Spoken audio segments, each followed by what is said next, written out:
SMA Wijaya Kusuma adalah sekolah menengah atas swasta paling bergengsi di kota. Gedungnya megah, berarsitektur modern dengan sentuhan klasik, halaman luas, dan fasilitas lengkap yang hanya bisa diakses kalangan tertentu anak pejabat, pengusaha, atau mereka yang beruntung dapat beasiswa. Tapi di balik dinding putihnya yang tampak bersih dan penuh prestasi, SMA Wijaya Kusuma menyimpan cerita lain. Cerita tentang hierarki sosial, geng pelajar, dan mereka yang tak terlihat. Disinilah Rani, siswi kelas 11 IPA 3 yang hampir tak pernah dianggap ada. Rani, lengkapnya Rani Pratiwi, selalu duduk di bangku paling belakang dekat jendela. Ia selalu datang lebih awal dan pulang paling akhir. Rambutnya hitam pekat, dikuncir dua seadanya, dan wajahnya tersembunyi di balik kacamata tebal yang selalu menempel di batang hidung. Ia tak pernah ikut ekskul, tak pernah ikut arisan kelas, apalagi nongkrong di kafe setelah sekolah. Bajunya rapi, tapi usang. Sepatunya bersih, tapi murahan. Ia adalah contoh nyata dari sosok yang mudah dilupakan, bahkan oleh wali kelas sendiri. Mata teman-temannya, Rani adalah anak culun yang cocoknya duduk di perpustakaan, bukan di kantin. Ia seringkali dijadikan bahan olokan hanya karena penampilannya. Tidak jarang, seseorang akan sengaja menyembunyikan sepatunya saat salat, zuhur di musola sekolah, atau main karet-koret bukunya dengan tulisan-tulisan ejekan seperti si kutu buku atau anak kampung. Tapi Rani tidak pernah marah, tidak membalas. Ia hanya diam, menatap sekilas dengan mata tajam yang tidak banyak orang berani tatap lama-lama. Lalu duduk kembali, melanjutkan tulisannya, seakan dunia mereka bukan bagian dari dirinya. Di sisi lain, ada Dinda Ayu Saraswati, putri dari pengusaha properti terkenal yang namanya sering muncul di baliho kota. Dinda adalah siswi paling populer di SMA Wijaya Kusuma. Cantik, tinggi, kulit kuning langsat, dan selalu memakai makeup tipis yang membuatnya tampak dewasa. Ia adalah ketua geng bernama Queens, bersama 3 sahabatnya, Citra, Nadia, dan Vanessa. Mereka selalu berjalan beriringan memakai jaket, varsity khusus buatan sendiri, dan duduk di meja tengah yang dianggap tak boleh ditempati sembarangan. Dinda bukan hanya populer, tapi juga ditakuti. Mulutnya tajam, sering melontarkan komentar pedas yang mampu meruntuhkan rasa percaya diri siapapun. Ia tidak suka orang yang tidak level, seperti Rani. Kalian lihat deh si Rani hari ini, rambutnya itu. Astaga, kayak sapu ijuk, celetuk Dinda suatu pagi di kelas. Gengnya tertawa, diikuti beberapa teman lain yang ingin ikut dianggap keren. Rani mendengar itu, tentu saja. Tapi ia tidak menoleh, hanya menunduk dan menulis sesuatu di buku catatannya. Pernah suatu waktu, Dinda dengan sengaja menumpahkan jus jeruk ke tas Rani saat istirahat. Ups, maaf ya, tangan aku licin banget hari ini, ucap Dinda dengan nada sok polos. Yang lain menertawakan. Rani hanya berdiri, menatap tumpahan jus itu, lalu mengusapnya pelan. Dengan sapu tangan, tidak menangis, tidak membentak, hanya diam dengan wajah datar. Lalu pergi ke kamar mandi tanpa berkata sepatah pun. Sikap Rani yang terlalu tenang justru membuat banyak orang makin senang mengganggunya. Mereka berpikir Rani lemah, bahwa diamnya adalah tanda pasrah, tapi ada satu hal aneh yang sering diperhatikan oleh beberapa guru dan petugas sekolah meski tidak pernah diungkapkan langsung. Mereka mengatakan Rani sering bicara sendiri di perpustakaan tua saat semua orang sudah pulang. Ada juga penjaga sekolah yang pernah melihatnya duduk di bawah pohon beringin dekat lapangan, sambil membakar dupa kecil tapi tidak ada yang berani menegur. Namun bagi Dinda dan gengnya, semua itu hanya memperkuat label freak yang mereka lekatkan pada Rani. Dia tuh kayak anak indigo gagal, cuma sok misterius, komentar Citra suatu siang. Paling juga pengen diperhatiin, cuma nggak ada yang mau, timpal Nadia sambil menirukan gaya jalan Rani. Waktu terus berjalan, dan Rani tetap menjadi bayangan di tengah hiruk-pikuk kelas. Guru tidak terlalu peduli, asal nilai-nilainya stabil dan memang benar. Rani selalu dapat nilai nyaris sempurna, terutama dalam pelajaran sejarah dan bahasa Indonesia. Namun tak ada yang benar-benar tahu siapa dia sebenarnya. Dinda, meskipun sering membuli, kadang merasa terganggu oleh tatapan Rani. Ada momen-momen aneh saat ia berpapasan dengan gadis itu di lorong dan merasa seolah matanya ditelanjangi. Dinda bahkan pernah bermimpi buruk setelah mencoret-coret buku. Rania bermimpi dikejar sosok perempuan tua dengan rambut putih panjang yang marah dan menyebut nama Rani. Tapi tentu saja, Dinda tidak pernah menceritakan mimpi itu pada siapa pun. Ia menepisnya sebagai mimpi tak penting. Rani hanyalah siswi aneh yang tidak layak diperhatikan. Titik. Namun semua itu akan berubah karena dunia yang selama ini Dinda anggap miliknya perlahan akan memperlihatkan sisi gelapnya. Dan saat itu tiba, Hanya satu orang yang tahu cara bertahan, hidup si gadis culun yang selama ini mereka remehkan. Hari-hari di SMA Wijaya Kusuma mulai berubah. Suasana yang biasanya hiruk-pikuk dengan suara tawa, derap kaki, dan obrolan remaja kini terasa ganjil. Ada kekosongan yang tidak bisa dijelaskan. Semacam udara berat yang menggantung di lorong-lorong. Orang-orang masih belajar, masih bercanda. Tapi beberapa dari mereka mulai menyadari bahwa ada sesuatu yang tidak beres. Awalnya, hanya sekadar desas-desus kecil. Seorang siswi kelas ke-10 bernama Lely mengaku mendengar suara tangisan dari dalam toilet perempuan lantai 2. Tangisan lirih sesekali berubah menjadi erangan. Saat ia mencoba mencari sumber suara, semua bilik kosong. Ia pikir itu hanya imajinasinya. Sampai keesokan harinya suara itu muncul lagi, kali ini lebih keras, lebih sedih, lebih memilukan. Lely menangis ketakutan dan harus dipulangkan lebih awal karena syok berat. Beberapa hari kemudian, kejadian serupa terjadi di kelas 12 IPS.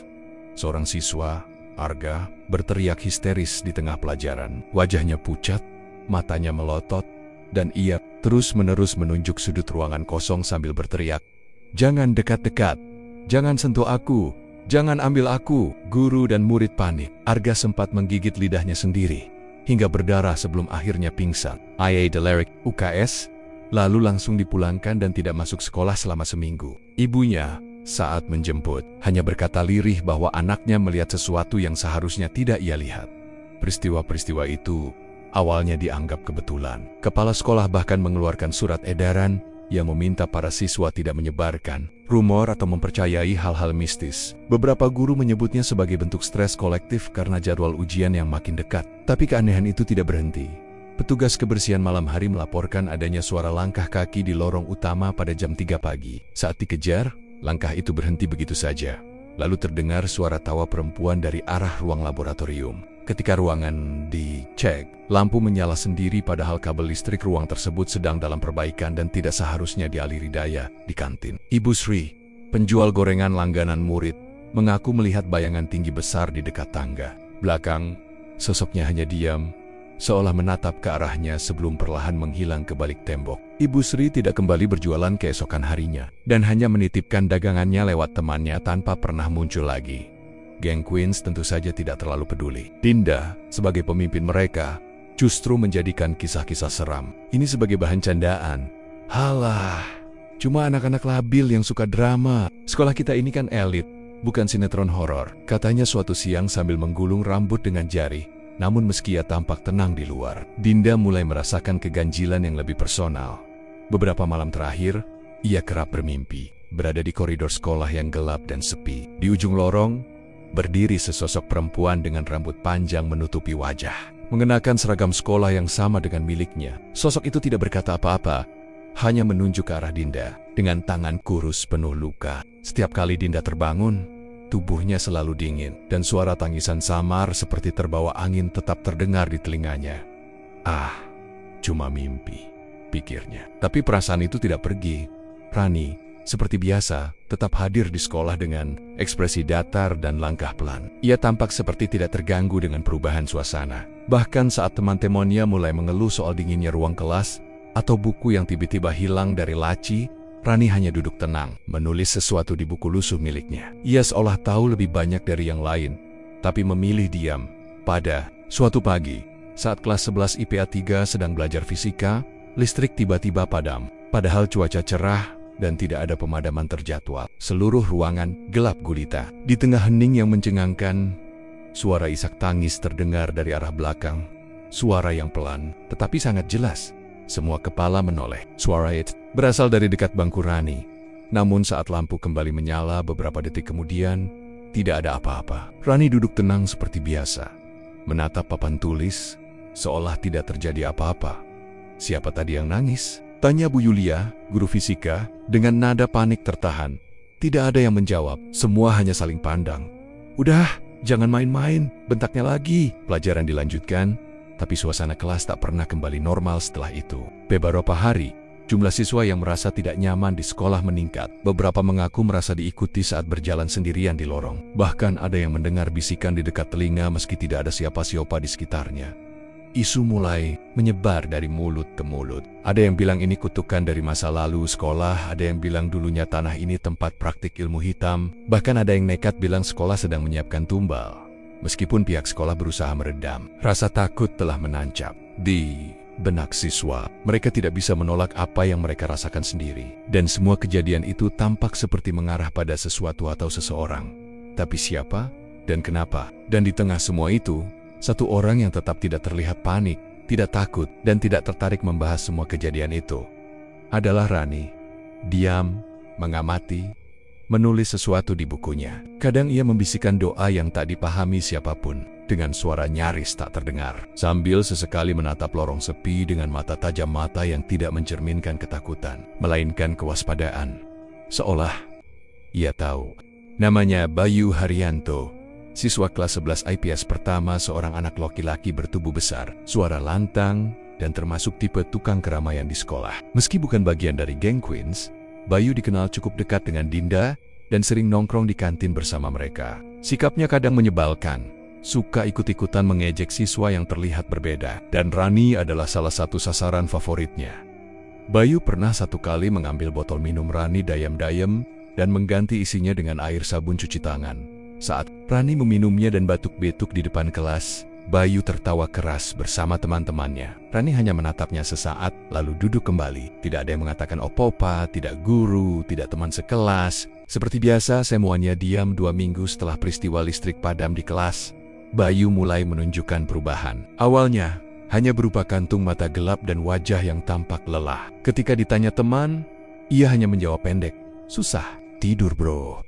Mimpi aneh mulu." Namun yang membuat beberapa temannya resah adalah tingkah Bayu di kelas. Ia mulai sering melamun saat guru mengajar, memandangi sudut ruangan kosong dengan ekspresi kosong. Sesekali ia tertawa kecil sendiri, seolah mendengar lelucon yang tak diucapkan siapapun.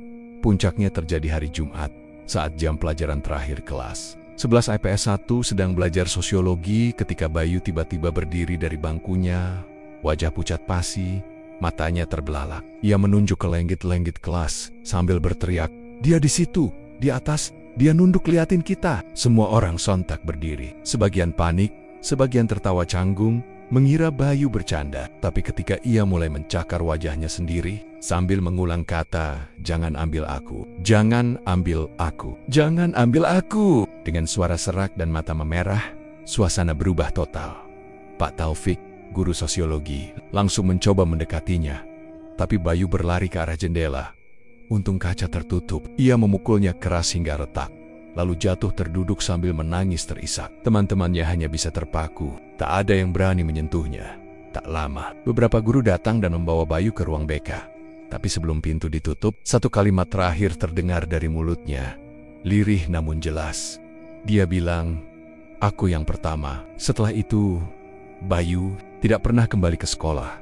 Keesokan harinya, wali kelas menyampaikan bahwa Bayu sedang sakit dan harus dirawat. Namun dalam 2 hari, kabar mulai menyebar lewat WhatsApp dan grup obrolan siswa. Bayu hilang.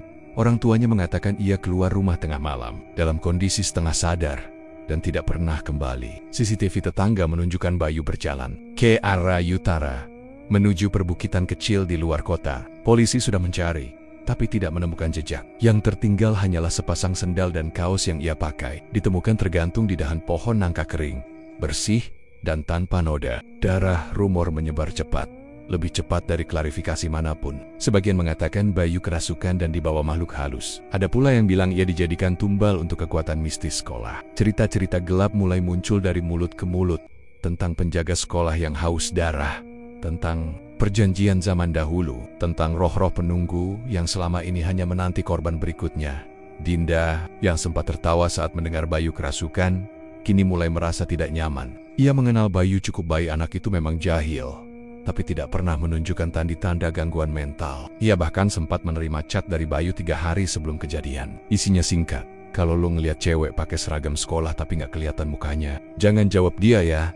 Dinda awalnya mengabaikan pesan itu. Ia pikir Bayu sedang iseng, tapi sekarang, tiap malam ia memandangi pesan itu berulang kali. Dengan perasaan dingin merayap dari tengkuk ke dada.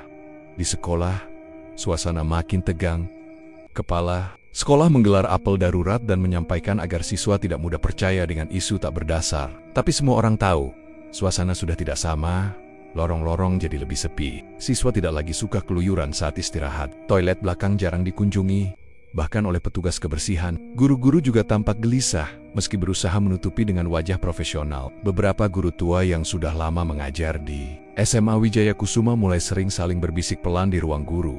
Seolah mengenal sesuatu yang tidak seharusnya dibicarakan dengan siswa dan Rani. Ia tetap tenang, duduk di pojok kelas, mendengarkan dengan kepala sedikit miring saat Tumonmen membicarakan Bayu, tidak ikut nimbrung, tidak berkomentar. Tapi ada yang berbeda.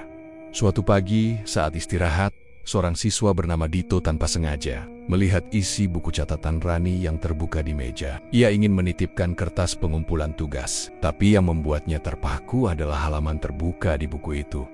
Bukan catatan pelajaran, melainkan simbol aneh, seperti lingkaran dengan tulisan aksara kuno ditulis berulang-ulang. Di bawahnya tertulis, yang pertama telah dipanggil, jalan telah dibuka. Dito tidak berani bilang ke siapa-siapa. Dinda mulai memperhatikan Rani lebih serius. Ia merasa tatapan Rani sekarang berbeda, tidak menyeramkan, tapi juga tidak bisa dijelaskan. Seolah-olah Rani tahu sesuatu. Seolah-olah Rani sedang menunggu giliran. Dan bisikan-bisikan makin sering terdengar di lorong. Kadang samar, kadang jelas. Suara perempuan menyanyikan lagu daerah lama yang tidak pernah diajarkan. Tisek, suara yang tidak punya sumber, tapi terasa nyata di telinga siapapun yang berjalan sendirian saat pulang sekolah. Beberapa siswa mulai meminta orang tua menjemput lebih awal. Beberapa bahkan mengundurkan diri dari ekskul, termasuk yang paling aktif. Sekalipun, ketakutan menyebar seperti wabah yang tidak kasat mata.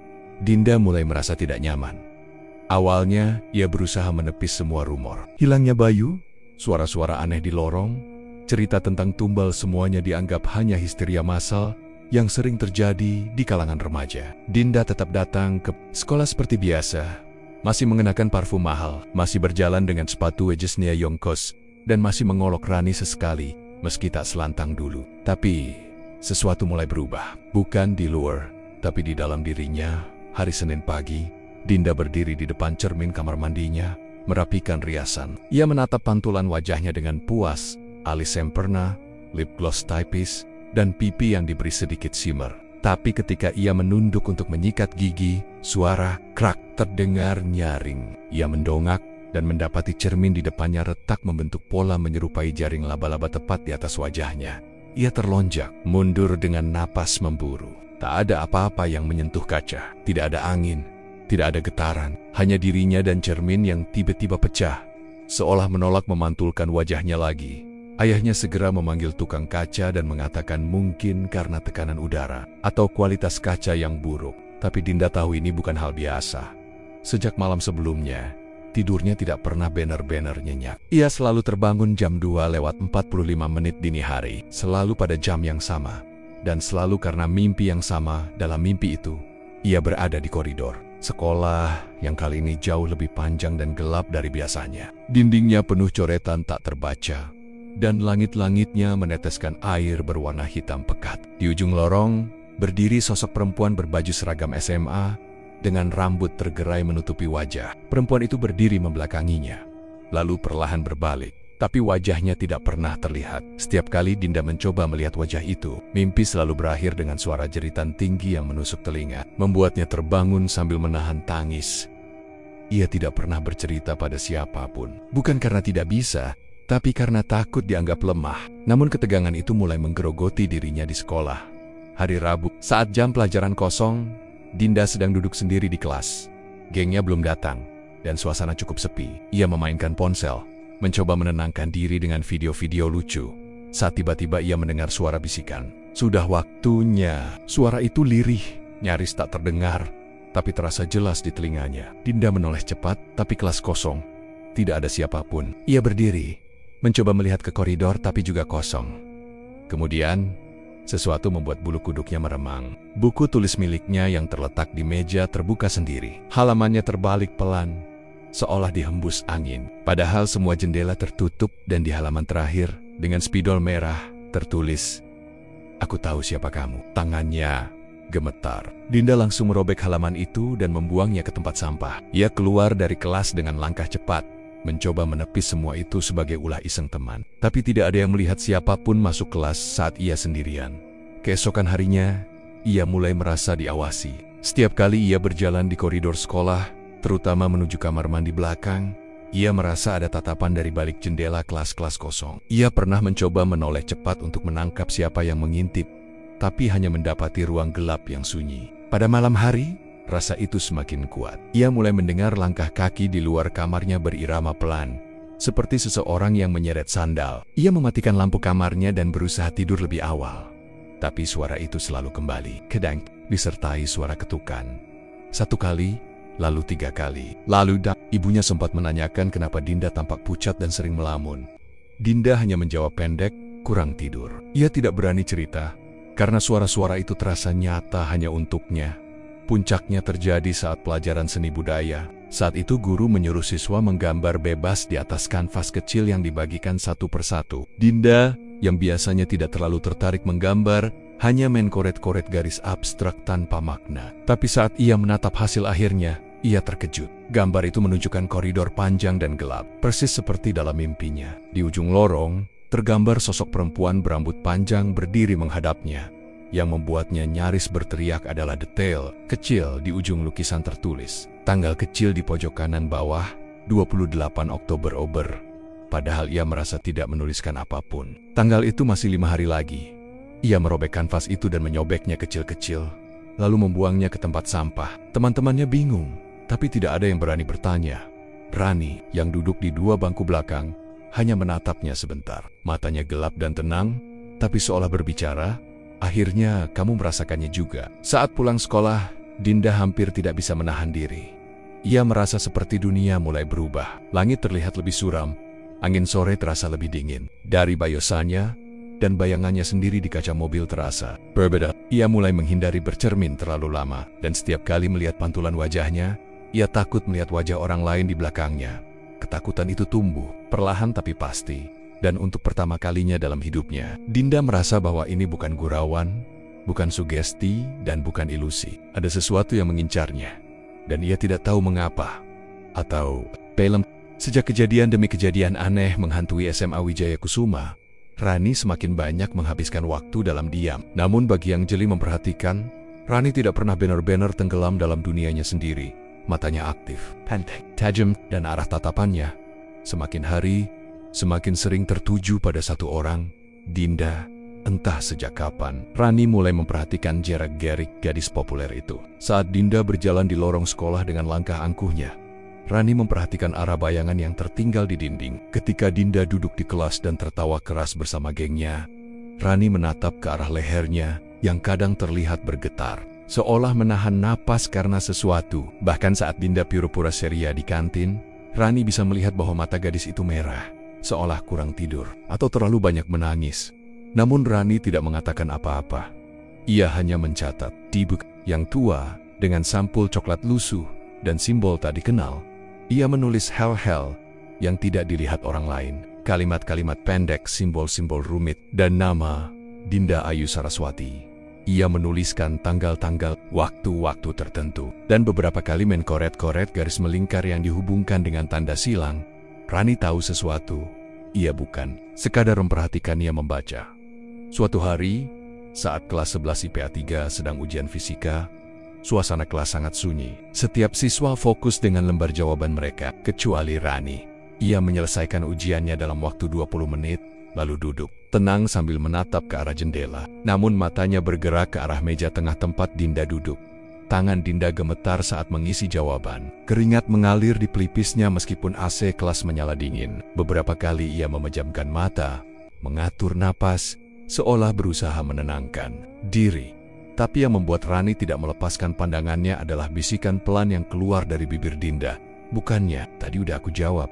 Kenapa balik lagi?" Rani tidak mendengar sisa kata-katanya, tapi cukup untuk membuatnya menulis sesuatu lagi di bukunya. Saat bel istirahat berbunyi, semua siswa keluar kelas, kecuali Rani dan Dinda. Dinda tetap duduk di kursinya, menutup wajah dengan tangan, berusaha mengatur napasnya. Rani bangkit dari tempat duduknya, melangkah pelan, dan berjalan ke arah papan tulis. Tapi saat ia melewati Dinda, langkahnya terhenti. Mereka hanya terpisah 1 meter. Dinda mengangkat kepalanya, menyadari kehadiran Rani di dekatnya. Mata mereka bertemu.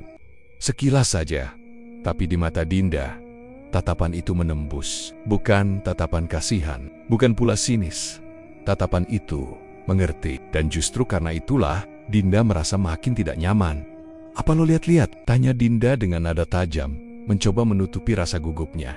Rani tidak menjawab. Ia hanya menggeleng kecil, lalu kembali ke bangkunya, duduk, diam, menulis lagi. Tak lama kemudian, geng Queens datang menghampiri.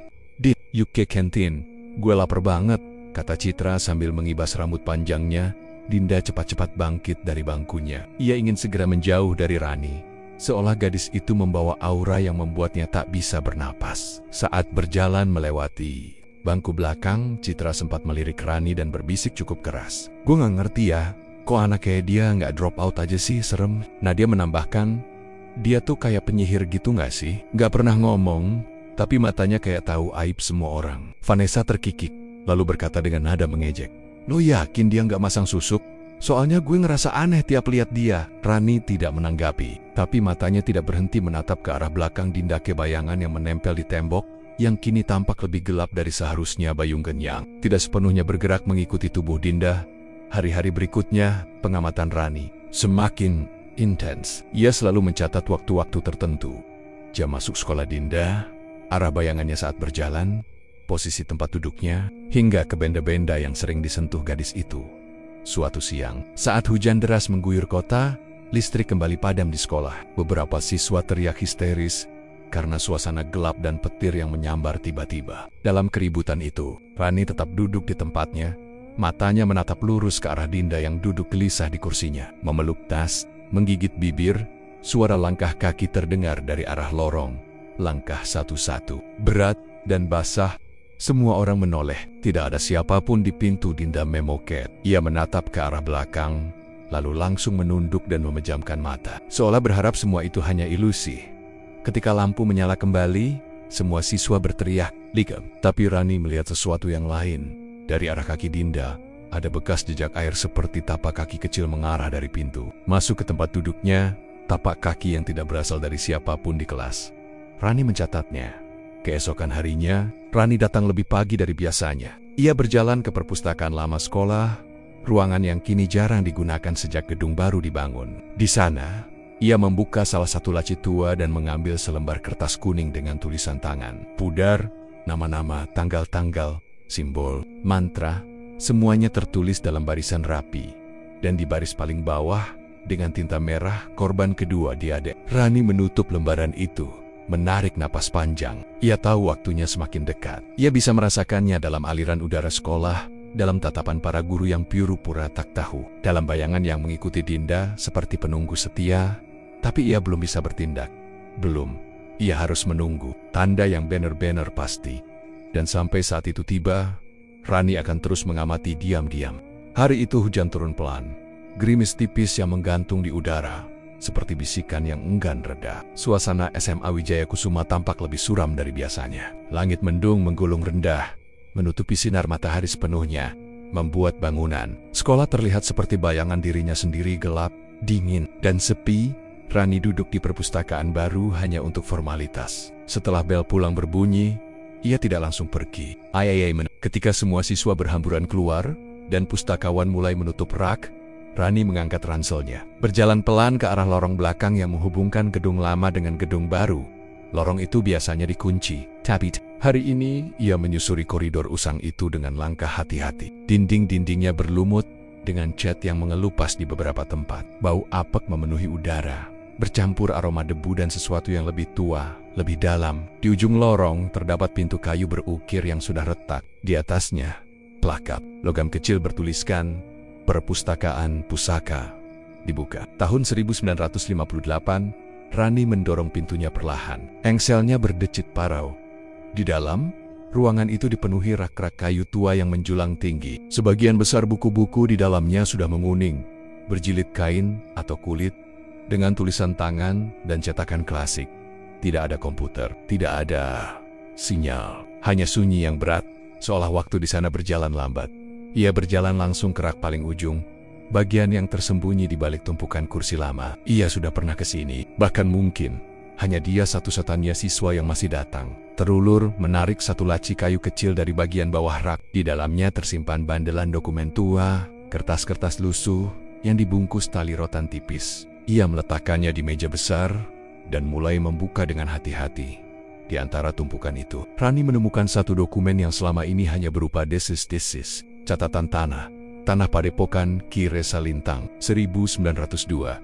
Ia membacanya perlahan, baris demi baris. Dokumen itu menjelaskan bahwa tanah tempat berdirinya SMA Wijaya Kusuma dulunya adalah milik seorang dukun besar bernama Ki Resalintang. Ia bukan dukun biasa, ia pemimpin sebuah padepokan hitam yang terkenal menguasai ilmu penggandaan kekuatan, ilmu penundukan makhluk halus, dan yang paling gelap, ilmu pengikat tuah. Menurut catatan itu, padepokan tersebut dikenal karena membayar keberuntungan dengan darah muda, tumbal, dari pemuda-pemudi yang dipilih melalui ritual. Padepokan itu sempat dibubarkan secara paksa oleh masyarakat sekitar pada tahun 1920. Karena hilangnya belasan anak muda dalam waktu yang singkat, bangunan itu dibakar. Tapi tanahnya tidak pernah dibersihkan secara spiritual. Ia hanya ditutup, dikubur, dan kemudian dilupakan. Sampai akhirnya, pada tahun 1965, tanah itu diambil alih oleh Yayasan Pendidikan yang sekarang menaungi SMA Wijaya Kusuma. Mereka membangun sekolah di atasnya dengan cepat, terlalu cepat. Bahkan di beberapa dokumen perizinan yang Rani temukan, ada kejanggalan. Persetujuan lingkungan ditandatangani oleh nama-nama yang tidak pernah tercatat sebagai warga asli. Rani semakin dalam membaca. Di bagian akhir dokumen, ia menemukan daftar nama orang-orang yang pernah menjabat sebagai kepala sekolah sejak pendirian SMA Wijaya Kusuma. Di samping beberapa nama, ada simbol kecil yang dikenalnya sebuah lingkaran dengan 3 garis silang. Simbol lama yang dikenal dalam aliran pengikat tuah sebagai tanda penjaga ikatan.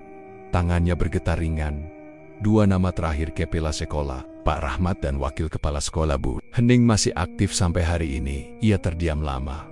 Waktu di perpustakaan itu seperti berhenti. Gemuruh hujan di luar tak terdengar di dalam ruangan tua itu. Rani merasa seperti dikelilingi sesuatu yang tidak terlihat. Seolah setiap lembaran yang dibukanya membangunkan sesuatu yang telah lama tertidur. Ia menutup dokumen itu, lalu membuka. Bandelan lain lebih kecil, lebih rapuh. Isinya adalah jurnal tangan seseorang yang ditulis pada tahun 1983. Tulisan tangan itu milik seorang guru bahasa Jawa yang pernah mengajar di sekolah ini. Di halaman keempat, tertulis, "Aku tak bisa, diam lagi." Sudah 3 siswa hilang dalam 3 tahun. 1 setiap tahun, selalu di bulan Oktober. Dan tak ada yang benar-benar mencarinya. Aku mendengar sendiri. Para penjaga berbicara di ruang guru. Mereka bilang tumbal ini menjaga kejayaan sekolah. Aku ingin keluar. Tapi mereka tahu rumahku. Mereka tahu anakku. Aku hanya habis mencatat berharap suatu hari ada yang membacanya dan menghentikan ini semua. Jurnal itu berakhir tiba-tiba, tidak ada halaman selanjutnya. Nama guru itu Pak Supono tidak pernah disebut lagi di catatan sekolah. Rani menutup jurnal itu. Perlahan, di bagian belakangnya, tertempel sobekan koran lama, berita tentang guru yang menghilang tanpa jejak. Pada bulan Desember tahun 1983, ia menghela napas panjang. Semua yang pernah ia curigai kini telah menjadi nyata. Sekolah ini bukan sekadar tempat belajar, ia adalah bangunan di atas warisan gelap, dan lebih dari itu ritual itu belum berhenti. Tumbal masih dikorbankan. 1 orang, setiap tahun, dan tahun ini. Sudah 1 yang menghilang. Bayu. Rani menatap meja tua di depannya. Ia membuka buku catatannya sendiri dan menulis, "Perjanjian belum berakhir, tapi aku tidak akan membiarkan darah berikutnya jatuh." Langkah-langkah berat terdengar di luar lorong. Seseorang berjalan mendekat. Tapi Rani tidak takut. Ia hanya menutup semua dokumen dengan hati-hati, menyelipkan lembaran penting ke dalam tasnya, dan melangkah keluar dari perpustakaan tua itu dengan kepala tegak. Di balik kacamata tebalnya, matanya menyala pelan. Ia tahu, malam semakin dekat, dan waktu untuk bertindak hampir tiba. Hari itu, SMA Wijaya Kusuma terasa lebih sunyi dari biasanya. Langit gelap sejak pagi. Padahal, bukan musim hujan. Angin yang bertiup dari arah timur membawa hawa dingin yang menggigit tulang. Sebagian besar siswa masuk kelas dengan langkah cepat. Wajah tegang dan enggan berlama-lama di lorong, bukan hanya karena suasana, tapi karena kabar yang sejak pagi menyebar ke seluruh penjuru sekolah. Dinda tidak masuk. Bukan hal luar biasa jika seorang siswa absen, tapi kali ini berbeda. Geng Queens yang biasanya tampil percaya diri dan cerewet, kini terlihat gelisah. Citra, Nadia, dan Vanessa duduk cemas di bangku mereka. Tidak ada tawa, tidak ada gosip, Wajah mereka pucat. Vanessa bahkan beberapa kali menoleh ke belakang, seolah takut ada sesuatu mengikuti dari balik pintu kelas. Sumpah ya, gua terakhir lihat Dinda itu kemarin sore. Kita abis les bearing, dia bilang mau langsung pulang. Tapi, ujar Citra suara gemetar. Tapi dia nggak pernah sampai rumah. Potong Nadia cepat. Matanya sembab. Pagi tadi, orang tua Dinda datang. Kesek. Mereka menangis di ruang kepala sekolah, membawa foto terakhir Dinda dan rekaman CCTV dari depan rumah. Dalam video itu, Dinda terekam keluar rumah sekitar jam 0:30 dini hari. Ia berjalan seperti orang linglung tidak pakai sandal. Tidak bawa ponsel menuju ke arah sekolah. Polisi sudah dilibatkan. Beberapa guru ikut membantu pencarian. Tapi jejak Dinda menghilang begitu saja. Begitu melewati gerbang utama SMA Wijaya Kusuma. Tidak ada kamera di dalam halaman sekolah. Semua CCTV di dalam area sekolah, entah bagaimana, mati secara bersamaan pada pukul 00,45 saat Dinda diyakini sudah berada di dalam kompleks. Berita itu menyebar cepat, menciptakan gelombang ketakutan yang belum pernah terjadi sebelumnya. Loh, denger nggak? Katanya Dinda dijadiin tumbal, kayak Bayu dulu. Bisik salah satu murid kelas X ke temannya di kantin. Lo yakin nggak ini semua karena tempat sekolah kita bekas? Itu, Padepokan, sambung temannya pelan. Takut didengar guru, ketakutan kini berubah menjadi kepanikan. Beberapa siswa minta dipulangkan lebih awal. Ada yang memaksa dijemput orang tua. Ada yang diam saja sambil menggigit kuku dan menatap kosong ke arah luar jendela. Guru-guru mencoba menenangkan suasana. Tapi aura mencekam menutupi sekolah seperti kabut hitam yang tak bisa diusir. Dan di tengah kekacauan itu Rani tetap tenang. Ia duduk di bangku pojoknya, memperhatikan dengan mata waspada. Pandangannya tidak menunjukkan kepanikan, tapi fokus. Dalam genggamannya, sebuah kalung kecil dari benang tua dengan batu hitam menggantung. Ia mencengkeramnya erat, seperti sedang menyiapkan diri untuk sesuatu yang besar. Ia tahu waktunya hampir habis. Dinda sudah dipanggil tandanya jelas. Jejak-jejak gangguan energi yang Rani rasakan selama berminggu-minggu kini menguat. Dari bisikan, bayangan, hingga retakan kecil di cermin kamar mandi yang terus muncul, semuanya menuju ke titik yang sama. Malam tertutup. Itulah istilah yang tercatat dalam dokumen kuno yang ia baca di perpustakaan lama. Sebuah malam di mana batas antara dunia nyata dan dunia gaib melebur, memungkinkan terjadinya peralihan jiwa, pengikatan kekuatan, dan tentu saja pengambilan tumbal. Dan itu adalah malam ini. Rani sudah lama memperkirakan hal ini. Ia bahkan telah menandai kalender pribadinya sejak Bayu menghilang. Tapi Dinda terlalu keras kepala, terlalu menolak realita, terlalu sibuk menjaga egonya untuk mempercayai bahwa dirinya adalah target selanjutnya. Sekarang, semuanya terlambat. Rani bangkit dari kursinya. Ia berjalan keluar kelas tanpa izin, tanpa suara, dan tanpa seorang pun berani menahan. Aura di sekelilingnya seperti berubah lebih dingin, lebih berat. Ia menuju lorong sayap kanan sekolah, ke arah yang tidak pernah dilewati siswa manapun sejak 2 minggu terakhir. Gudang bawah tanah. Gudang itu dulu digunakan sebagai tempat penyimpanan alat-alat laboratorium. Tapi sejak gempa kecil tahun lalu menyebabkan retakan di lantainya, area itu ditutup. Semua siswa dilarang masuk. Namun malam tadi, Rani merasakan sesuatu dari tempat itu. Sebuah tarikan halus, seolah ada pintu yang perlahan terbuka, bukan pintu fisik, tapi gerbang energi tua yang seharusnya tetap terkunci. Langkahnya berhenti di depan pintu besi usang yang setengah terbuka. Udara di dalam terasa lebih dingin dari luar, lembab dan pekat. Ia menyalakan lilin kecil dari dalam tasnya, lalu melangkah turun tangga yang sempit, dindingnya batu, dan di ujung lorong terdengar suara samar. Suara perempuan menangis pelan. Langkah Rani semakin pelan. Ia memanggil pelan, "Dinda." Tidak ada jawaban, hanya suara isak, sampai ia melihatnya. Dinda terduduk di tengah ruangan bundar dengan lingkaran merah pudar di sekelilingnya. Pakaiannya kotor, rambutnya berantakan, wajahnya kosong, tapi matanya terbuka, menatap lurus ke depan. Di sekeliling ruangan itu, simbol-simbol kuno terukir samar. Beberapa lilin berwarna hitam masih menyala, pertanda ritual belum sepenuhnya selesai. Rani mendekat perlahan. Ia tahu, ia harus cepat. Jika terlalu lama, jiwa Dinda bisa terlepas sepenuhnya, terperangkap di antara dua dunia sebagai penanda kesetiaan bagi kekuatan hitam yang menjaga sekolah ini sejak zaman Ki Resa Lintang. Tapi sebelum ia bisa menyentuh Dinda, suara langkah lain terdengar dari belakang. Pelan, berirama. Rani menoleh cepat. Dan di sana berdiri Bu Hening, wakil kepala sekolah. Wajahnya tampak lebih tua dari biasanya. Matanya hitam pekat, tak memiliki pantulan. Di tangannya tergenggam cincin logam tua dengan simbol yang sama dengan yang Rani temukan dalam catatan perpustakaan. "Saya kira kamu akan datang, Rani," ucap Bu Hening dengan nada datar. Rani berdiri, tubuhnya tegap. "Kalian masih terus melanjutkan perjanjian kotor ini, padahal waktunya sudah habis." Bu Hening tersenyum. "Kami menjaga agar sekolah ini tetap berada di atas. Ranking, akreditasi, prestasi semuanya butuh fondasi, dan fondasi terbaik adalah darah." Rani mengepalkan tangannya. Kalung hitam di lehernya mulai bersinar samar. "Kalau begitu," katanya dingin, "biarkan aku jadi yang terakhir." Dan di saat itu, lilin-lilin di sekeliling mereka padam bersamaan. Lilin-lilin di sekeliling ruangan padam bersamaan, meninggalkan kegelapan yang begitu pekat hingga suara napas pun terasa seperti dentuman. Namun Rani tetap berdiri tegak, matanya menatap lurus ke arah Bu Hening yang kini terlihat tak lagi seperti manusia biasa. Wajah wakil kepala sekolah itu tampak menua dalam hitungan detik. Kulitnya keriput, matanya berubah hitam tanpa bola mata, dan dari mulutnya mengalir uap tipis kehitaman. Tubuhnya tetap diam, tapi ada sesuatu di balik sorot matanya yang kini bukan milik manusia. "Ritual ini sudah berjalan sebelum kamu lahir, Rani," ucap Bu Hening. Suaranya terdengar ganda seperti ada dua makhluk berbicara dalam satu tubuh. "Kami hanya pelayan. Kekuatan ini jauh lebih tua dari kalian yang merasa suci." Rani menarik napas perlahan. Ia tahu waktu bicara telah selesai. Di dalam tasnya, ia mengambil satu botol kecil berisi air putih yang sedikit berpendar dalam gelap air warisan keluarganya, yang telah didoakan selama 7 malam berturut-turut.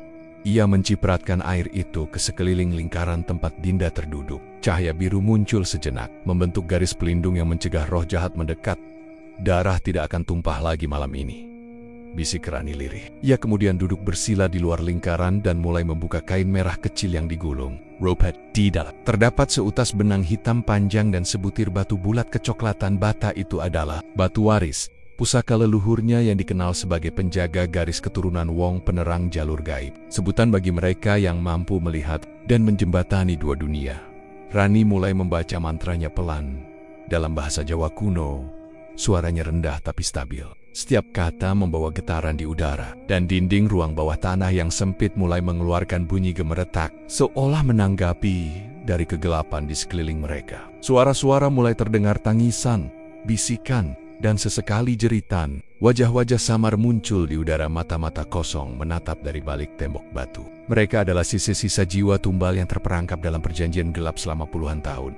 "Jangan ganggu aku," kata Rani, pelan tapi tegas. Ia memejamkan mata, lalu menyentuhkan batu waris ke keningnya sendiri. "Aku bukan lawan kalian. Aku cucu dari Mbah Satiroh, penjaga tanah suci Wanasari. Aku datang bukan untuk mengusir kalian, tapi untuk membuka jalan pulang."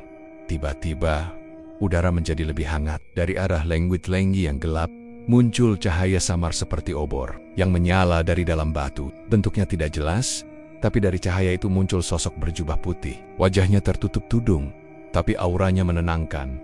Itulah roh leluhur Rani. Ia tidak berbicara dengan mulut, tapi pikirannya langsung menembus ke kesadaran Rani. "Waktumu sempit, cucuku. Kau harus memutus ikatan sebelum darah Dinda terserap sepenuhnya. Carilah titik pusat tempat di mana perjanjian pertama diikat." Rani membuka mata. Matanya kini bersinar biru samar. Ia tahu apa yang harus dilakukan.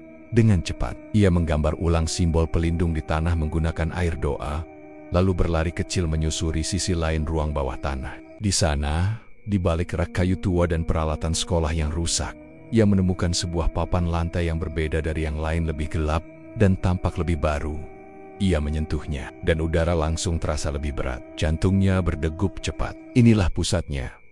Rani mengetuk papan itu 3 kali, lalu meletakkan batu waris di tengah. Ia kembali membaca mantra. Kali ini lebih cepat. Suaranya meningkat, hingga suara-suara jeritan mulai terdengar. Lebih jelas seperti ada puluhan makhluk yang menolak diusir.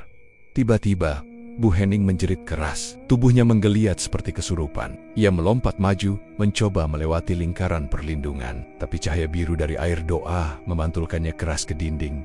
"Aku tidak akan membiarkanmu mengacaukan semuanya," teriaknya. Tapi Rani tidak berhenti. Ia melanjutkan mantranya hingga batu waris mulai bergetar. Dari dalam lantai, uap hitam mulai naik, membentuk wujud sesosok bayangan besar tak berbentuk, tapi sangat kuat. Itu adalah roh yang terikat oleh perjanjian pertama. Ia tidak ingin pergi. Ia ingin darah baru dan Dinda adalah wadah yang dipilihnya. Tidak, malam ini, ucap Rani keras. Ia menancapkan kuku ibu jarinya ke telapak tangan hingga berdarah, lalu meneteskan darahnya ke atas batu waris. Dengan darah keturunanku, aku memutus rantai perjanjian ini, teriaknya. Cahaya dari batu itu memancar, menyilaukan. Roh bayangan itu meraung, dan seluruh ruangan bergetar keras. Simbol-simbol di dinding mulai retak, uap hitam menghilang perlahan, seperti tertarik oleh pusaran cahaya dari dalam batu waris. Jeritan dan tangisan lenyap satu persatu, dan pada akhirnya hanya keheningan yang tersisa. Tubuh Bu Hening terjatuh, matanya terbuka, tapi tidak fokus. Kesadarannya menghilang, seperti wadah kosong yang telah ditinggalkan roh yang menguasainya selama ini. Rani terhuyung, ia menahan diri agar tidak jatuh. Napasnya tersengal, tapi matanya tetap waspada. Ia berlari kembali ke lingkaran tempat Dinda berada. Cahaya biru sudah mulai meredup. Ia berlutut dan menyentuhkan jari ke dahi Dinda. Bangun, Din, sekarang sudah aman. Beberapa detik tidak terjadi apa-apa. Tapi kemudian, Dinda menarik napas panjang dan matanya terbuka, kosong. Lalu perlahan mulai fokus. Ia menatap Rani dengan kebingungan. Wajahnya basah oleh air mata yang entah sejak kapan mengalir. "Rani," bisiknya. Rani hanya mengangguk pelan, lalu memeluknya singkat. "Sudah selesai," bisiknya lirih. Tapi jauh di dalam dirinya, ia tahu ini belum benar-benar selesai. Karena dalam setiap kegelapan yang berhasil dipadamkan, selalu ada bayangan lain yang menunggu untuk menggantikan cahaya yang hilang. Tubuh Dinda masih gemetar saat Rani memapahnya keluar dari lingkaran ritual yang hampir menelannya hidup-hidup. Matanya sayu, seolah belum sepenuhnya kembali ke kesadaran. Nafasnya berat, dan kulitnya dingin seperti baru diangkat dari liang kubur. Namun, Rani tidak bisa berlama-lama merawatnya. Suasana di ruang bawah tanah itu belum benar-benar tenang. Meski batu waris sudah memutus ikatan dengan roh utama, tapi serpihan kekuatan gelap masih berkeliaran, seperti belatung tak terlihat yang menolak. Mati, simbol-simbol pada dinding masih menyala redup, dan udara terasa menggantung seolah dunia gaib masih menuntut sesuatu yang belum lunas. Dan saat itulah langkah kaki terdengar dari lorong. Bukan hanya satu, tapi tiga. Dari bayangan lorong sempit, itu muncul tiga sosok lain. Pak Rahmat kepala sekolah, Bu Marni guru BP, dan Pak Taryo guru seni. Berdiri dengan wajah yang tak lagi menyembunyikan sisi gelap mereka. Wajah mereka tampak berubah lebih pucat. Mata hitam legam, dan aura di sekeliling mereka terasa pekat seperti kabut malam yang menyesakkan dada. "Jadi kau yang mengacaukan semuanya," ucap Pak Rahmat datar. Tatapannya menembus lurus ke arah Rani. "Kami sudah membina tempat ini selama puluhan tahun, dan hanya karena satu anak kampungan, semuanya hampir runtuh." Rani berdiri perlahan, membiarkan Dinda bersandar pada tembok. Ia menatap ketiganya tanpa gentar meski tubuhnya mulai terasa lelah, karena menguras banyak energi saat membatalkan ritual yang kalian sebut tempat suci ini. "Berdiri di atas tulang dan darah orang tak berdosa," jawab Rani tajam. "Itu bukan kejayaan, itu kutukan." Bu Marni maju selangkah. "Kami tak butuh ceramah dari anak yang bahkan tidak dianggap di sekolah ini. Kau pikir bisa menang melawan kami semua?" Rani tidak menjawab. Ia hanya mengeluarkan segulung kain dari dalam tasnya, kain putih panjang dengan rajah kuno di setiap ujungnya. Di tengah-tengah kain itu, terdapat satu simbol berbentuk mata terbuka dengan lidah api di tengahnya. Ia mengibaskannya ke udara. Begitu kain itu mengembang, terdengar bunyi gemuruh lembut dari langit-langit. Simbol-simbol di dinding mendesis dan meretak, seperti takut pada kain tersebut. Rani kemudian menancapkan ujungnya ke lantai, dengan jari berdarah melengkapi simbol pelindung. Dengan tubuhnya sendiri sebagai poros utama. "Warisan keluarga kami bukan sekadar mantra atau jimat. Kami adalah penyeimbang," ucapnya perlahan. Suaranya bergetar dengan kekuatan. "Kami tidak memburu kuasa. Kami menjaga agar dunia tidak miring ke sisi gelap seperti kalian lakukan." Pak Taryo terkekeh, lalu menjentikan jari. Dari balik lorong, asap hitam pekat menjalar seperti ular. Asap itu bergerak dengan hidup, membentuk bayangan menyerupai tangan besar yang mengayun ke arah Rani. Tapi sebelum menyentuhnya, cahaya dari simbol pelindung menyembur dan membakar ujung tangan. Bayangan itu hingga menjerit seperti binatang terbakar. "Aku sudah menandai tempat ini sejak lama," kata Rani tenang. "Seluruh batas energi di bawah sekolah ini telah kuubah." Marni merapal mantra cepat. Lidahnya bergerak dalam bahasa tua, memanggil roh leluhur dari dalam tanah. Dari lantai, muncul dua bayangan berwujud anak-anak dengan mata kosong. Mereka melayang, menjerit, dan melesat ke arah Dinda yang tak berdaya. "Rani, menghentikannya dengan satu gerakan cepat. Ia mengangkat tangannya, dan dari dalam kalung hitamnya muncul cahaya putih yang menembak lurus ke dada kedua roh. Jeritan mereka menggema sebelum wujudnya meledak menjadi butiran cahaya. Anak-anak itu adalah korban kalian, ucap Rani. Mereka hanya butuh dibebaskan, bukan dipaksa menjadi penjaga kutukan kalian. Pak Rahmat mulai kehilangan kesabaran. Ia mengangkat tangan, dan dari bawah jubahnya keluar pisau kecil berukir. Senjata tua, pisau sengkala, benda pusaka yang konon mampu memotong batas antara dunia. Ia melompat ke arah Rani. Gerakannya seperti bayangan melesat. Rani menangkis serangan itu dengan sisa energi terakhirnya. Ia menyilangkan tangannya, dan dari simbol pelindung muncul dinding tak kasat mata. Ia menghempaskan kepala sekolah itu ke tembok dengan dentuman keras. Tapi serangan itu menguras tenaga Rani. Kakinya lemas, lututnya nyaris goyah. Ia tahu ia tak bisa menahan lebih lama. Mereka terlalu banyak, terlalu kuat jika sendiri. Tiba-tiba, suara dari belakang. Rani, suara Dinda, lemah tapi cukup lantang. Apa yang bisa aku bantu? Rani menoleh. Pakai ini, katanya, melemparkan jimat kecil ke tangan Dinda. Sepotong cermin kecil dengan rajah merah. Tunjukkan ke mereka. Cermin itu akan memaksa mereka melihat diri asli mereka tanpa topeng. Dengan tangan gemetar, Dinda bangkit. Ia melangkah maju, menggenggam cermin itu ke arah ketiga guru sesat. Cahaya dari cermin menyembur seperti menelanjangi kenyataan. Seketika wajah Pak Rahmat, Bu Marni, dan Pak Taryo berubah. Tidak lagi menyerupai manusia. Kulit mereka mengelupas, memperlihatkan wajah-wajah penuh luka, kosong, dan membusuk. Mereka menjerit dan menutupi wajah mereka, mundur ketakutan oleh pantulan diri mereka sendiri. Saat itulah Rani merapal mantra terakhir dengan nama leluhurku, Satiro Wanasari, dan darah penjaga yang kulimpahkan. Kukunci kalian di tempat kalian berasal. Batu waris bergetar dan meledak dalam cahaya terang. Simbol pelindung menyala seperti matahari kecil. Ketiga guru tersedot ke dalam pusaran energi yang terbentuk. Di tengah ruangan, menjerit, meronta, dan akhirnya lenyap. Hening. Hanya suara napas terengah Rani dan Dinda yang tersisa di ruangan itu. Perlahan, simbol-simbol di dinding memudar. Dan untuk pertama kalinya sejak puluhan tahun, ruang bawah tanah itu terasa netral, biasa, tidak menyeramkan, tidak berat. Sudah selesai. Rani tersungkur, duduk lemas. Ia menatap Dinda yang kini terduduk di tanah. Wajahnya masih penuh bekas air mata, tapi ada sinar dalam matanya yang dulu tidak pernah ada. Terima kasih, bisiknya. Rani hanya mengangguk. Kamu masih hidup. Itu cukup, tapi jauh di lubuk hati ia tahu akan selalu ada tempat-tempat seperti ini yang menyimpan rahasia di balik dinding bersih dan prestasi yang gemilang. Dan tugasnya belum berakhir. Pagi itu, matahari akhirnya menembus awan yang selama berminggu-minggu menutupi langit SMA Wijaya Kusuma. Udara yang biasanya berat dan pengap kini terasa lebih ringan. Suara burung terdengar dari pepohonan sekitar, seolah alam sendiri menarik napas lega setelah malam panjang yang mencekam. Siswa-siswa kembali berdatangan. Langkah mereka masih hati-hati, tapi tidak lagi dicekam ketakutan. Tidak ada kabar kehilangan, tidak ada suara jeritan saat malam. Tidak ada bau dupa samar di koridor gelap. Semuanya tampak normal, tapi perubahan yang nyata tidak selalu terlihat di permukaan. Dinda kembali ke sekolah seminggu setelah kejadian di ruang bawah tanah itu. Ia datang tanpa dandanan mencolok, tanpa seragam disulap jadi tren mode, tanpa geng yang mengiringi langkahnya kemanapun ia pergi. Ia hanya berjalan sendiri, menunduk pelan, memeluk buku-bukunya erat, seperti seorang siswi biasa bukan ratu. Sekolah, dan ketika masuk ke kelas, hal pertama yang dilakukannya adalah menghampiri bangku di pojok belakang. Tempat Rani duduk seperti biasa sunyi, tenang, mencatat. Rani, bisik Dinda pelan. Rani mengangkat kepala, matanya menatap datar. Tidak marah, tidak juga dingin, hanya menunggu. Dinda menelan ludah, lalu menarik kursi di samping Rani dan duduk.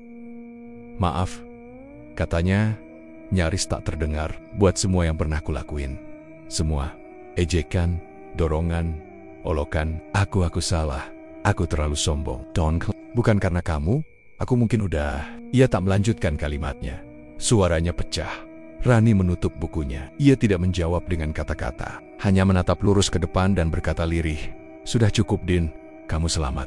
Itu saja. Dinda terdiam, air matanya jatuh. Tapi kali ini bukan karena ketakutan. Ia menatap gadis yang dulu ia hina sebagai anak culun, penyihir, kutukan sekolah. Kini ia tahu, Rani bukan siapa-siapa, tapi juga bukan manusia biasa. Ia adalah seseorang yang memilih menyembunyikan kekuatannya demi kebaikan, bukan kemuliaan. Sejak saat itu, Dinda tidak pernah kembali ke geng lamanya. Vanessa pindah sekolah tak lama setelah kejadian itu katanya, karena orang tuanya ingin ia jauh dari hal-hal aneh. Nadia dan Citra menjadi lebih pendiam. Mereka tahu bahwa sekolah ini pernah menyimpan kegelapan, dan bahwa mereka pernah menjadi bagian dari ketidaktahuan yang nyaris membawa celaka. Dan Rani, ia tetap seperti biasa. Datang paling pagi, duduk di pojok kelas, mencatat pelajaran dengan rapi, membaca buku perpustakaan sendirian, dan pulang tanpa banyak bicara. Tidak ada perubahan mencolok dari luar, tapi aura di sekelilingnya telah berubah. Tidak ada lagi yang berani meremehkan, tidak ada lagi yang memanggilnya dengan ejekan. Sebaliknya, semua siswa kini memberi jarak penuh hormat. Bahkan para guru, terutama guru senior, seringkali terdiam. Beberapa detik saat melewati Rani, seolah sadar bahwa gadis ini tahu lebih banyak dari yang bisa mereka ajarkan. Bu Hening, setelah kejadian malam itu, dikabarkan mengundurkan diri secara mendadak. Kesehatannya menurun, kata pihak sekolah. Tapi Rani tahu lebih dari itu. Jiwa Bu Hening tak pernah kembali utuh. Ia hanya cangkang kosong, seperti boneka yang kehilangan pemiliknya. Pak Rahmat menghilang.